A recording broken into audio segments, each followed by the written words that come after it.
नमस्कार दोस्तों, आपके अपने चैनल पूजा वार्षिणी हिंदी कहानियों में आपका स्वागत है। दोस्तों, आज की कहानी का शीर्षक है दवाई की शीशी।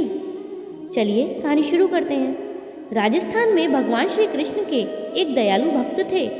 नाम था रमेश चंद्र। उनकी दवाइयों की दुकान थी। उनकी दुकान में भगवान श्री कृष्ण की एक छोटी सी तस्वीर एक कोने में लगी थी।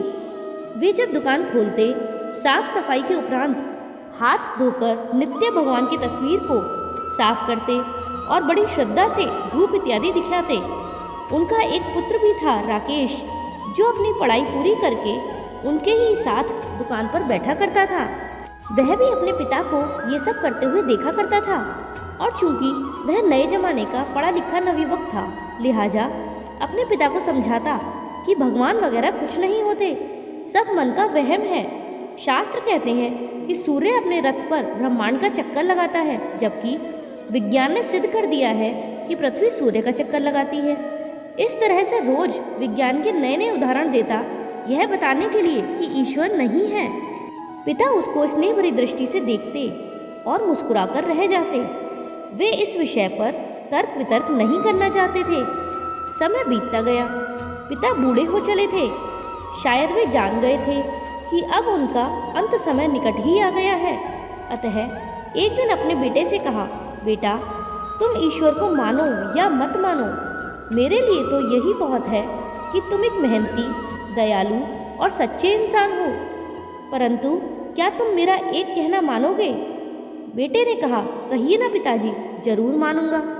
पिता ने कहा, बेटा, मेरे मरने के बाद तुम दुकान में रोज भगवान की इस तस्वीर को साफ करना, और दूसरा, यदि कभी किसी परेशानी में फंस जाओ तो हाथ जोड़कर श्री कृष्ण से अपनी समस्या कह देना।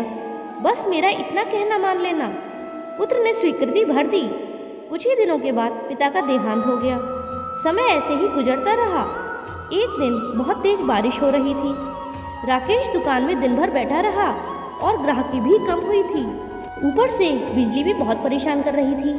तभी अचानक एक लड़का भीगता हुआ तेजी से आया और बोला, भैया, ये दवाई चाहिए, मेरी माँ बहुत बीमार है।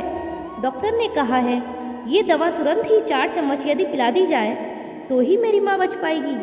क्या ये दवाई आपके पास है? राकेश ने पर्चा देखकर तुरंत कहा, हाँ ये है। लड़का बहुत खुश हुआ और कुछ ही समय के लेन देन के उपरांत दवा लेकर चला गया।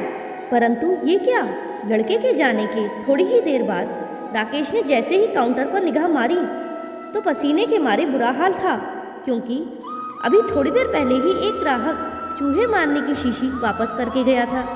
लाइट न आने की वजह से राकेश ने शीशी काउंटर पर ही रख दी थी और यह सोचकर कि लाइट आएगी तब इसे वापस जगह पर रख दूंगा।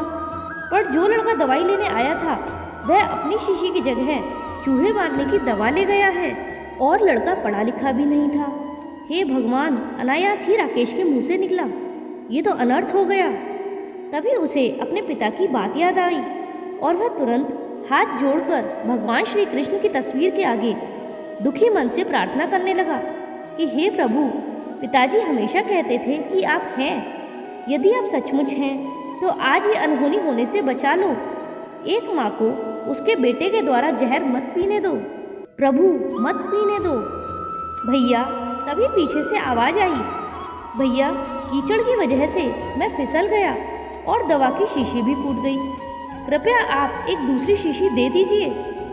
भगवान की मनमोहक मुस्कान से भरी तस्वीर को देखकर राकेश की आंखों से झरझर आंसू बह निकले। आज उसके भीतर एक विश्वास जाग गया था कि कोई है जो सृष्टि चला रहा है। जिसे कोई खुदा कहता है तो कोई ईश्वर, कोई सर्वव्यापी कहता है तो कोई परमात्मा। प्रेम और भक्ति से भरे हृदय से की गई प्रार्थना कभी अनसुनी नहीं जाती। तो दोस्तों, कैसी लगी आपको कहानी? अगर कहानी अच्छी लगी हो तो वीडियो को लाइक कीजिएगा और चैनल पर नए हों तो चैनल को सब्सक्राइब कीजिएगा, जिससे आगे भी आपको ऐसी ही कहानियाँ सुनने के लिए मिलती रहें। कहानी को अंत तक सुनने के लिए धन्यवाद।